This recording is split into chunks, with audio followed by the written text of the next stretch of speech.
Hello दोस्तों, आप सभी का स्वागत है हिंदी हब चैनल में। आज हम पढ़ेंगे उसने कहा था। उसने तो आज हम पढ़ेंगे उसने कहा था नामक कहानी, जो कि चंद्रधर शर्मा गुलेरी जी द्वारा रचित है। आपको पता ही होगा कि सेकंड ग्रेड के पाठ्यक्रम में जो सिलेबस है उसमें 4 कहानियाँ लगी हुई हैं, जिनमें से एक आपकी उसने कहा था है। तो इस कहानी के बारे में आपको कुछ पहले बता दूं कि गुलेरी जी ने यह कहानी लिखी थी जून 1915 को, जो कि सबसे पहले सरस्वती पत्रिका में प्रकाशित हुई थी। आपको पता ही है कि 1914 से लेकर के 1918 तक प्रथम विश्व युद्ध का समय था, इसलिए इसमें प्रेम का और युद्ध की विभीषिका का चित्रण है। तो गुलेरी जी के बारे में आप जानते हैं कि गुलेरी जी का जन्म हुआ था 1883 में, जयपुर में हुआ था। इन्होंने अपने जीवन में केवल 3 कहानियाँ लिखी थी। सबसे पहले कहानी लिखी थी इन्होंने सुखमय जीवन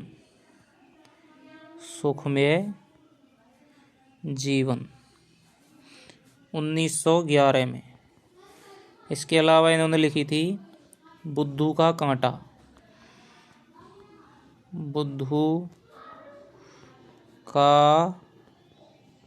कांटा लिखी थी इन्होंने 1914 ईस्वी में। अगली इन्होंने कहानी लिखी थी और अंतिम कहानी लिखी थी उसने कहा था। ये लिखी थी इन्होंने 1915 में, और जून 1915 में ये सरस्वती पत्रिका में प्रकाशित हुई थी। तो चलिए इस कहानी के बारे में हम सबसे पहले कुछ एक बातें पढ़ लेते हैं। आइए, सबसे पहले तो दोस्तों, जब हम कहानी पे पढ़ते हैं तो सबसे पहली बात आती है कि हिंदी की पहली कहानी कौन सी है। कहानी के बारे में कुछ एक बातें मैं आपको बता देता हूँ कि सबसे पहले ये बात आती है कि हिंदी की पहली कहानी कौन सी है। तो क्या है कि विभिन्न आलोचकों के अनुसार, यानी आचार्य रामचंद्र शुक्ल हैं, हजारी प्रसाद द्विवेदी जी हैं और आपके नगेंद्र जी हैं, यानी विभिन्न जो आलोचक हैं उन्होंने अपने अपने हिसाब से हिंदी की पहली कहानी अलग अलग को माना है। जैसे कि आप पढ़ेंगे हिंदी की पहली कहानी कौन सी है, इस विषय पर आलोचकों में एकमत नहीं है। इंदुमती किशोरी लाल गोस्वामी, यानी सबसे पहले इंदुमती की कहानी है जो किशोरी लाल गोस्वामी द्वारा रचित है। 11 वर्ष का समय आचार्य रामचंद्र शुक्ल ने लिखी। एक टोकरी भर मिट्टी माधवराव सप्रे, ज़्यादातर मान्यता इसको ही है, एक टोकरी भर मिट्टी को। नामक कहानियों को विविध आलोचक अपने अपने तर्कों से पहली कहानी का दर्जा देते हैं। अब ध्यान देने योग्य बात यह है कि इन तीनों कहानियों में यथार्थ समर्पित आदर्श का ढांचा मौजूद है, यानी कि यथार्थ से भी जुड़ी हुई हैं और आदर्श विवाद भी इनमें मिलता है। निश्चित देशकाल व प्रेम का आदर्शमयी रूप और अर्थमूलक यथार्थवादी चेतना का रूप कहानियों में मिलते हैं।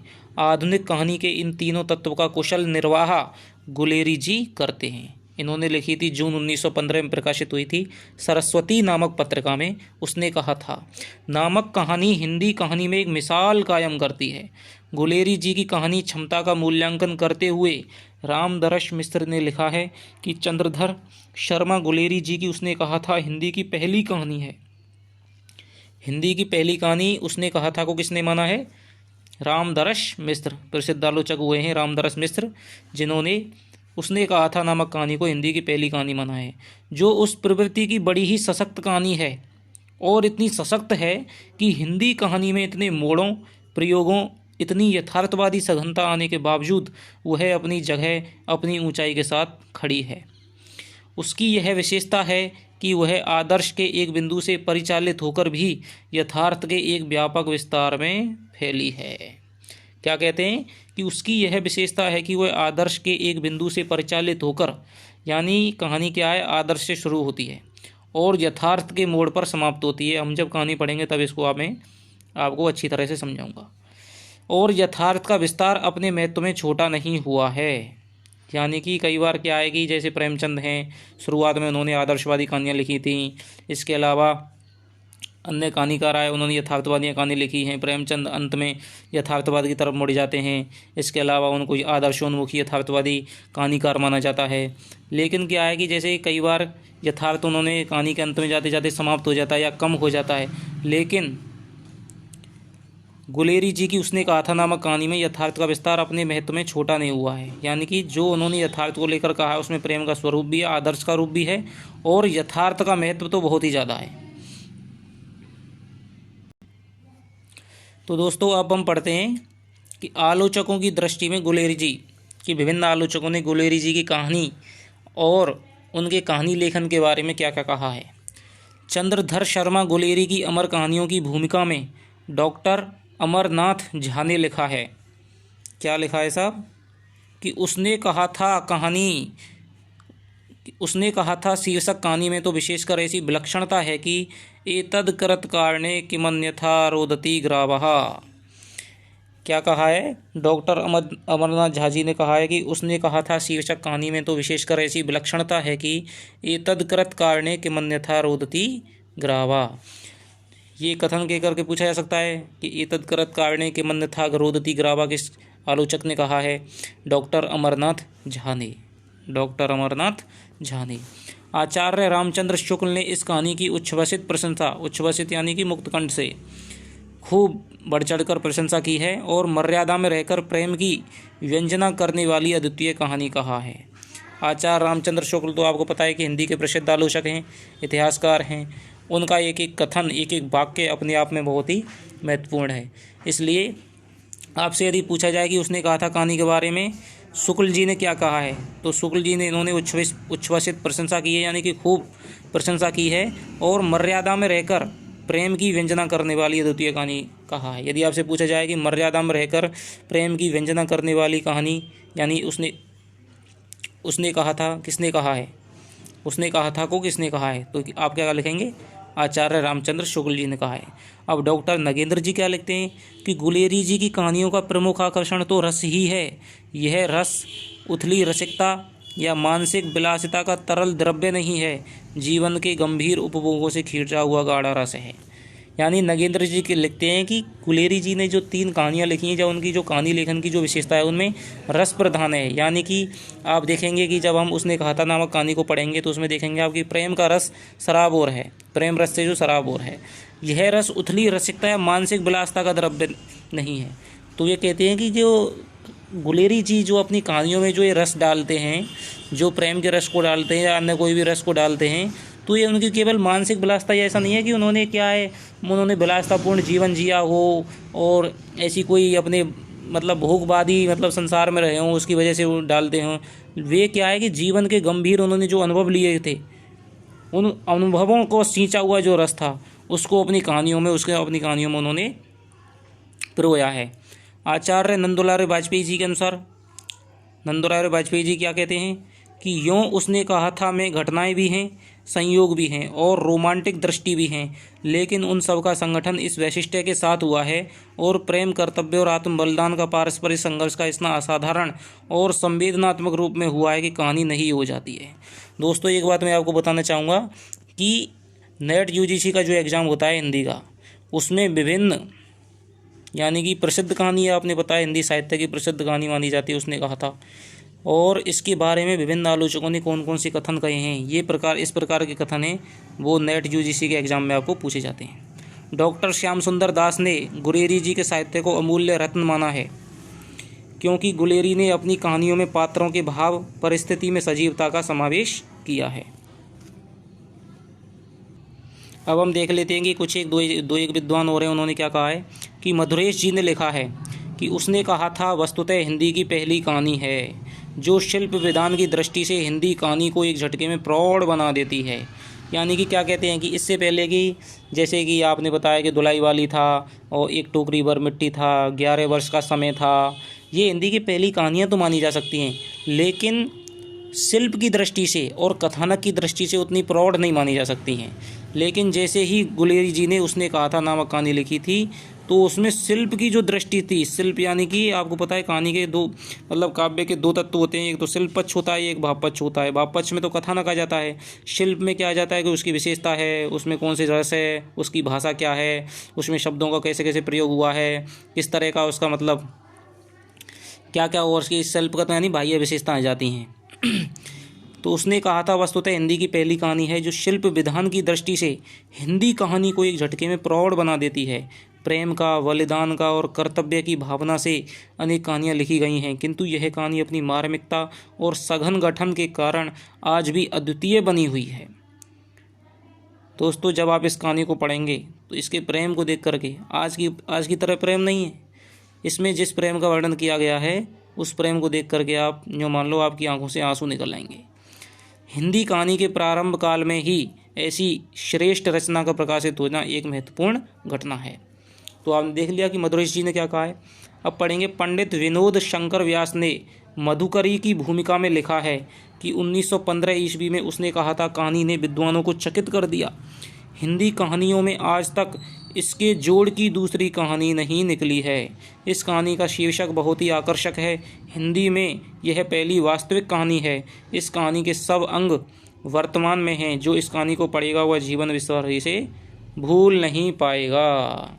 यानी कि पंडित विनोद शंकर व्यास जी कहते हैं, इनको क्या है कि मधुकरी नामक कोई पत्रिका निकालते होंगे, तो उन्होंने कहा है कि 1915 में उन्होंने जून 1915 में सरस्वती नामक पत्रिका में सबसे पहले प्रकाशित हुई। तो विनोद शंकर जी ने कहा है कि सबसे पहले जब ये कहानी प्रकाशित हुई तो विद्वानों को इसने क्या है चकित कर दिया। इसके जोड़ तक की आज तक हिंदी साहित्य में कोई कहानी नहीं निकली है। इसका शीर्षक आपको पता है कि उसने कहा था, यह एक ऐसा शीर्षक है, इस शीर्षक भी सार्थक है और यह शीर्षक इसलिए है उपयुक्त क्योंकि आपको पता है कि शीर्षक संक्षिप्त होना चाहिए, सरल होना चाहिए, आकर्षक होना चाहिए और मन में आपको जिज्ञासा उत्पन्न करने वाला होना चाहिए। जैसे कि जैसे जब भी आप सुनेंगे कि उसने कहा था, तो आपके मन में एक सवाल आएगा कि किसने कहा था, क्या कहा था, किससे कहा था। इसलिए इस शीर्षक को सुन करके आप उस कहानी को पढ़ने के लिए लालायित होना चाहेंगे, लालायित होंगे और आपको कहानी को पढ़ना चाहेंगे। इसलिए कहानी का शीर्षक भी बहुत आकर्षक है और सार्थक है। हिंदी में यह पहली वास्तविक कहानी है, यानी इससे पहले जो कहानी आई थी वो कहानी के तौर पर उनमें कहानी के तत्वों का भली भांति निर्वाह तो हुआ था, लेकिन हिंदी की प्रौढ़ कहानी माना जाए, हिंदी की पहली वास्तविक कहानी माना जाए, शिल्प विधान की दृष्टि से हिंदी की एक सर्वश्रेष्ठ कहानी माना जाए तो उसने कहा था को माना जाएगा। इस कहानी के सब अंग वर्तमान में हैं। जो इस कहानी को पढ़ा है जीवन भर नहीं भूल पाएगा। ये तो आप इसको पढ़कर ही जाए, नहीं जिन्होंने इसको पढ़ रखा है या जो भूल गए हैं पढ़कर भी, आज आप मेरे साथ पढ़ेंगे तो आप इसे जीवन भर नहीं भूल पाएंगे। तो चलिए दोस्तों, अब हम शुरू करते हैं कहानी को। शुरू करने से पहले मैं आपको इस कहानी के बारे में कुछ एक बातें और बता देता हूँ कि गुलेरी जी ने, या कहें कि पूरे हिंदी साहित्य में कहानी में सबसे पहले पूर्व दीप्ति, जिसे कि क्या कहा जाता है, फ्लैशबैक पद्धति। फ्लैशबैक, अब आप ये सोच रहे होंगे ये फ्लैशबैक पद्धति क्या होती है। फ्लैशबैक पद्धति होती है, जैसे कि आपने फिल्मों में देखा होगा, आजकल तो आम बात हो गई है, फिल्मों में देखा होगा कि आज कोई घटना वर्तमान में घट रही है और जो कहानी का नायक है या कोई मतलब फिल्म का आपका पता है हीरो है, तो वो पिछली यादों में जाकर के किसी बात को सोचता है और वो घटना जब टेलीविज़न के पर्दे पर या फिर हिंदी कहानी में शब्दों के माध्यम से दिखाई जाती है तो इस प्रकार की पद्धति को हिंदी में या अंग्रेजी में कहा जाता है फ्लैशबैक पद्धति और हिंदी में कहा जाता है पूर्व दीप्ति पद्धति। पूर्व दीप्ति पद्धति हिंदी में कहा जाता है उसको पूर्व दीप्ति पद्धति। तो ध्यान रखना कि इससे बहुत अच्छा क्वेश्चन बनता है कि हिंदी की ऐसी कौन सी कहानी है जिसमें सबसे पहले फ्लैशबैक पद्धति या पूर्व दीप्ति शैली का सबसे पहले प्रयोग हुआ है। तो वो कहानी है आपकी उसने कहा था। तो चलिए दोस्तों, हम शुरू करते हैं आज की अपनी कहानी को उसने कहा था, जो कि चंद्रधर शर्मा गुलेरी जी द्वारा रचित है। तो शुरू करने से पहले मैं आपको बताना हूँ कि इस कहानी के बारे में सेकंड ग्रेड के पेपर के हिसाब से जो क्वेश्चन बनेंगे उसको मैं आपको बताता चलूँगा। इसके बाद में इस कहानी के बाद में भी उन क्वेश्चनों का एक PDF के रूप में मैं आपको बता दूँगा। और इसके अलावा इस कहानी को पढ़ते समय कहाँ कहाँ आपका मेन पॉइंट बनेगा, किस तरह के संवादों से क्वेश्चन पूछे जाते हैं। पिछली बार की 2018 की सेकंड ग्रेड की भर्ती में ही एक क्वेश्चन संवाद के रूप में इससे आ गया था कि मैं तो पादा बन गया हूँ, करो जर्मनी के बादशाह का तर्पण, जो कि वजीरा सिंह का कथन है। तो ऐसे संवादों के क्वेश्चन भी आपसे पूछे जाते हैं, इसलिए हमें ध्यान से पढ़ना है और एक नहीं कम से कम 2-3 बार इसको पढ़ना है और जब समय मिल जाए तब पढ़ते रहना है। तो ध्यान रखना कि आपका एक भी क्वेश्चन आपका गलत नहीं जाएगा। तो सबसे पहले मैं थोड़ी, आप 1-2 मिनट और लगेंगी आपको, मैं सबसे पहले इसकी थोड़ी सी कहानी शॉर्ट में बता देता हूँ कि क्या है कि इसमें सबसे पहले तो क्या है, इसमें अमृतसर के गाड़ीवानों कोचवानों का क्या है वर्णन हुआ है, वहाँ से इसकी शुरुआत होती है। इसके अलावा इसमें प्रमुख पात्र हैं, एक तो आपका हो गया लहना सिंह, दूसरा हो गया इसमें आ गया होरा जो कि एक लड़की है 8 साल की, और लहना सिंह है आपका 12 साल का जो अपने मामा के लड़के के यहाँ जाता है, लड़की भी मामा के यहाँ पर जाती है। तो दोनों की क्या है, एक दुकान के पास में मुलाकात हो जाती है। तो लहना सिंह उससे पूछता है कि वैसे ही पूछ लेता है कि तेरी कुड़माई हो गई है क्या। पंजाबी भाषा का शब्द है कुड़माई, कुड़माई का अर्थ होता है कि तेरी सगाई हो गई है क्या। तो लड़की कह देती है धत्त, ऐसे ही 2-3 बार पूछता है। तो इसके बाद में वो धत्त कह करके भाग जाती है, लेकिन एक बार उसकी आशा के विपरीत वो कह देती है कि हाँ हो गई है। बोले कहाँ हो गई है, कि देख लो मेरा रेशम का कड़ा हुआ जो सालू है। इस तरह से क्या है ये चल जाती है। अब आता है सब युद्ध का चित्रण। इसमें क्या है कि लहना सिंह है, इसके अलावा आपको वजीरा सिंह है, एक सूबेदार हजारा सिंह है, और हजारा सिंह का एक पुत्र है उसे कहते हैं बोधा सिंह। तो ये 4-5 आदमियों के आपस में संवाद हैं और उसकी युद्ध की भयावहता और वहाँ के वातावरण का प्रवेश का चित्रण किया गया है। इसके अलावा पलटन साहब आते हैं, पलटन साहब जो कि क्या है एक जर्मन है और जो एक गलत आदमी है। वो बताता है कि भाई आपको सैनिक टुकड़ी को वो क्या है दूसरी जगह भेज देता है। तो सूबेदार जो हजारा सिंह है वो सैनिक टुकड़ी को ले जा करके दूसरी जगह चले जाते हैं, और यहाँ पर एक तो बच जाता है वजीरा सिंह, लहना सिंह और उसका पुत्र है जो बोधा सिंह बच जाते हैं। 8 सिपाही रह जाते हैं। तो वो क्या है कि खाई खंदकों में रहते हैं। तो पलटन साहब है, जो पलटन का साहब आता है, जो जर्मन सैनिक आता है, वो क्या चाहता है कि बम वगैरह लगा करके इसको हम खाई खंदकों को उड़ा दें। लेकिन लहना सिंह उसकी बातचीत से, उसको सिगरेट पीने के तरीके से और उससे बातचीत करने से उसको पहचान लेता है और उसको क्या है उसको वहीं पर मार गिराता है। लेकिन वो एक पलटन साहब क्या है एक गोली लहना सिंह के क्या है जांग में मार देता है। इसके अलावा से क्या है जर्मन सैनिक क्या है उस पर खाई खंदक मतलब उसकी टुकड़ी मतलब सैनिकों पर, यहाँ के सैनिकों पर आक्रमण कर देते हैं। लेकिन पीछे से ही तुरंत क्या है लहना सिंह उसको जांचता था और वजीरा सिंह को वहाँ पर भेज देता है सूबेदार हजारा सिंह को कि भाई हमारे साथ धोखा हुआ है, आप जल्दी से लौट चलो।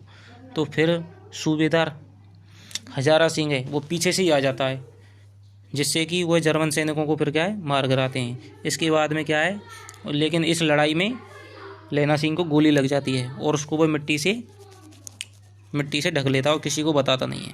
सुबह मतलब क्या गाड़ी आ जाती हैं और उसके बाद सबको गाड़ी में ले जाया जाता है, लेकिन लहना सिंह है वो यहीं रुकने का कहता है और फिर कह देता है जैसे ही मतलब वो हजारा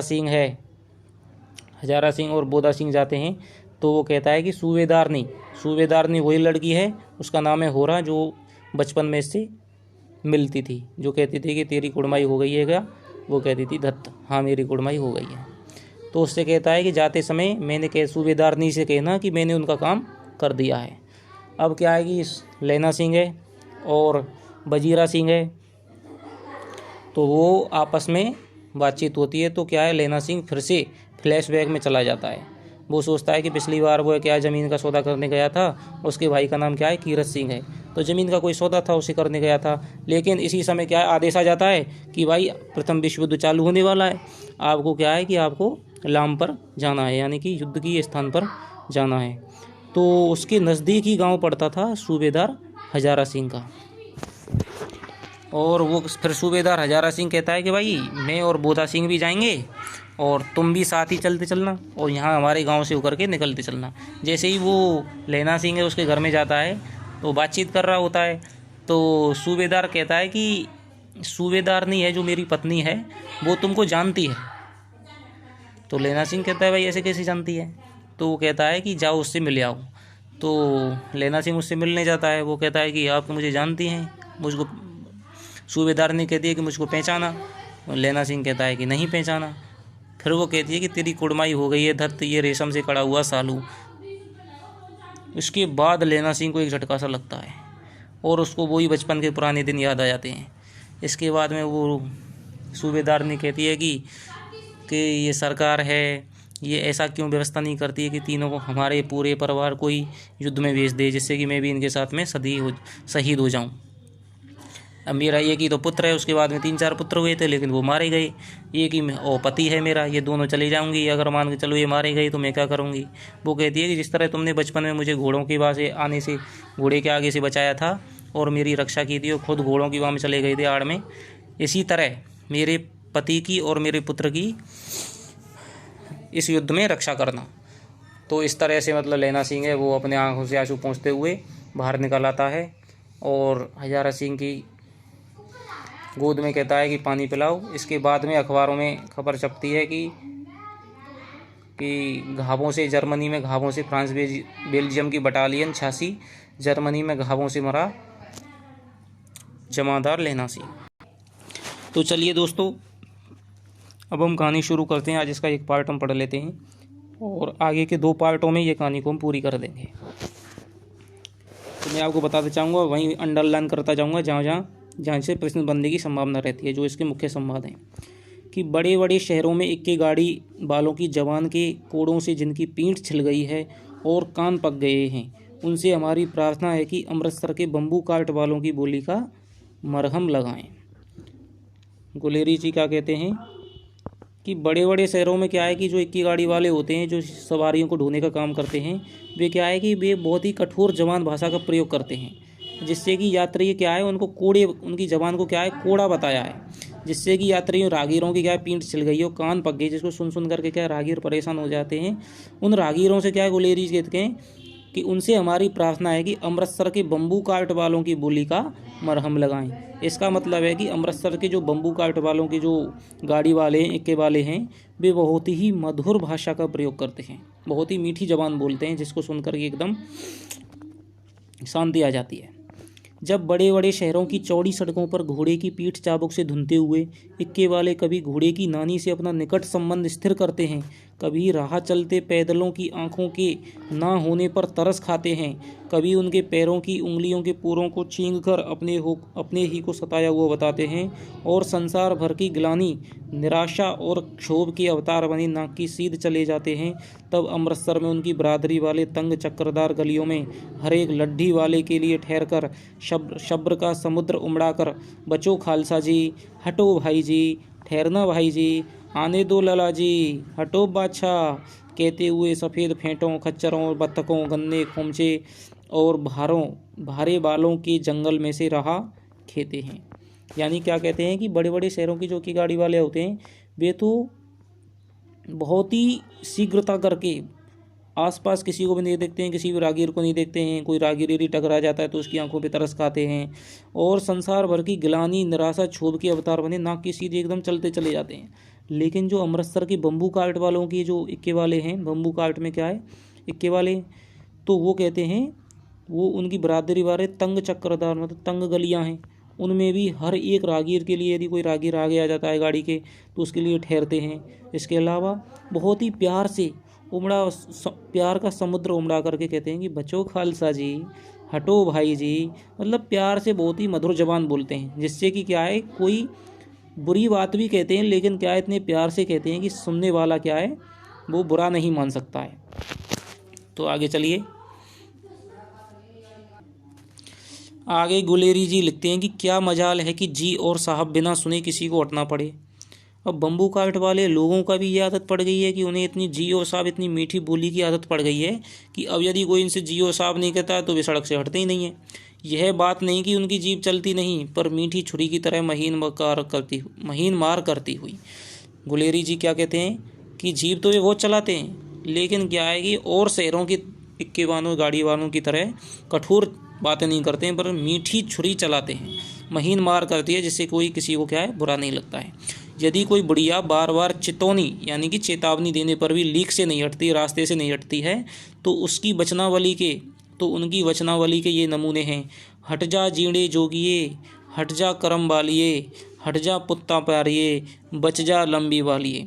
समष्टि में इनके अर्थ हैं, समष्टि यानी संसार में, संसार में इसके अर्थ हैं कि तू जीने योग्य है, हट जा जीने योग्य कि तू जीने योग्य है, हट जा कर्म वालिए तू भाग्यों वाली है, हट जा पुत्ता प्यारिए तू पुत्रों को प्यारी है, बच जा लंबी वालिए लंबी उम्र तेरे सामने है, तू क्यों मेरे पहिए के नीचे आना चाहती है, बच जा। यानी कि क्या आएगी, अब देखिए आपने कितनी बुरी भाषा कही है, कितनी बुरा भाव कहा है। मतलब यदि आपको इसको कठोर रवैये में, कठोर लहजे में यदि आप इसको कहें तो कोई भी व्यक्ति इसका बुरा मान सकता है, लेकिन कितने प्यार से, तभी तो कहते हैं कि मीठी छुरी की तरह महीन मार करती हुई इनकी जीभ चलती है। कितने प्यार से कहते हैं कि हट जा जीड़े जोगी, हट जा करम वाली, हट जा पुत्ता प्यारिए, बच जा लंबी वाली है। समष्टि में इनके अर्थ हैं कि तू जीने योग्य है, भाग्यों वाली है, पुत्रों को प्यारी है, लंबी उम्र तेरे सामने है, तू मेरे पहिए के नीचे आके क्यों मरना चाहती है, इसलिए तू हट जा। ऐसे बम्बू काट वालों के बीच में होकर एक लड़का और एक लड़की, ये लड़का कौन है, लहना सिंह है, और लड़की कौन है, होरा, एक दुकान पर आ मिले। उसके बालों और इसके ढीले सुथने से जान पड़ता था कि दोनों सिख हैं। दोनों की जाति कौन सी है, सिख है। वह अपने मामा के केस धोने के लिए दही लेने आया है। यदि क्वेश्चन आ जाए कि लड़का क्या लेने गया था दुकान पे, दही लेने गया था, और ये रसोई के लिए बढ़िया लेने आई थी। दुकानदार एक परदेसी से गुंथ रहा था जो शेर भर गीले पापड़ों की गड्डी को गिने बिना ना हटता था। अब क्या है साहब, दोनों एक दुकान पर मिल गई लड़का लड़की। अब दोनों के बीच में संवाद होता है। अब सबसे पहले कि यहाँ पर कहता है साहब, तेरा घर कहाँ है, मगरे में, और तेरे मांझे में, यहाँ कहाँ रहती है। यानी सबसे पहले कहा है, सबसे पहले लड़की कहती है कि तेरा घर कहाँ पे है, कि मगरे में है साहब। ये पूछा जा सकता है कि पेपरों में ऐसे ही सवाल आते हैं, छोटे छोटे बहुत ही सूक्ष्म, कि तेरा घर कहाँ है, मगरे में, और तेरे, तो लड़की कहती है कि माँ, ये क्या आएगी, ये सॉरी, कि पहले लड़का कहता है कि तेरा घर कहाँ है, लड़की कहती है कि मगरे में, लड़के का घर कहाँ है, मगरे में, और तेरे मांझे में, यहाँ कहाँ रहती है, अतर सिंह की बैठक में, वो मेरे मामा होते हैं। यानी कि लड़की कहाँ रहती है, अतर सिंह की बैठक में। लड़का तो मांझे में रहता है और लड़की कहाँ रहती है, मगरे में। अतर सिंह की बैठक में वे मेरे मामा होते हैं। मैं भी मामा के यहाँ आया हूँ, उनका घर गुरु बाजार में है। यानी कि यहीं से क्वेश्चन आपको बन जाएगा,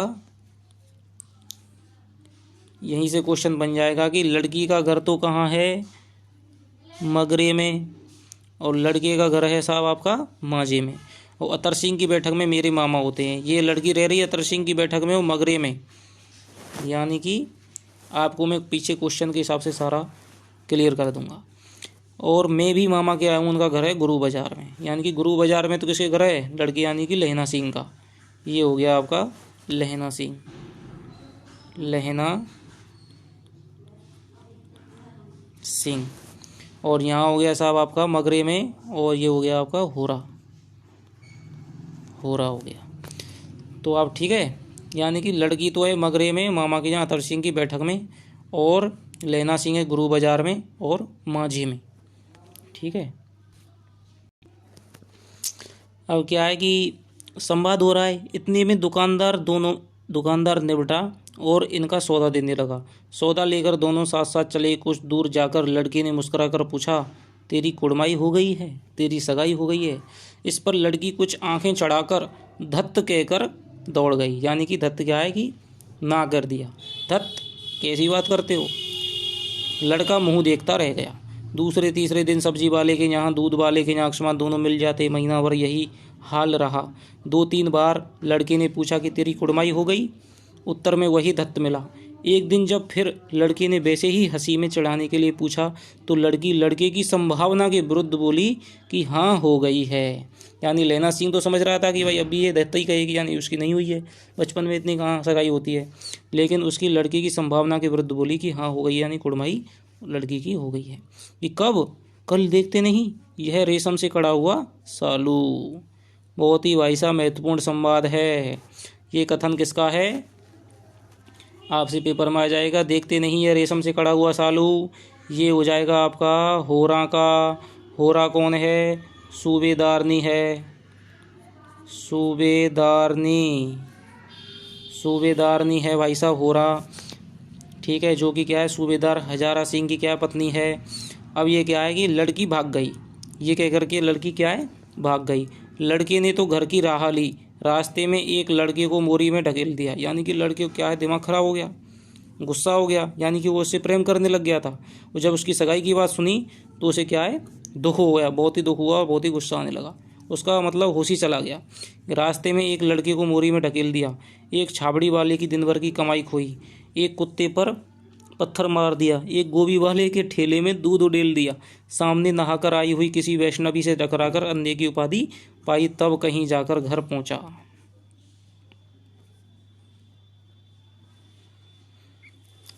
तो दोस्तों आज यहीं तक, अगली कहानी हम पढ़ेंगे, अगले 2 दिनों में हम इस कहानी को समाप्त कर देंगे। तो आपका यहाँ वीडियो को देखने के लिए बहुत बहुत धन्यवाद, और आप सबसे गुजारिश है कि हमारे हिंदी हब चैनल को सब्सक्राइब करें और दूसरों को भी जोड़ें। आपका बहुत बहुत धन्यवाद।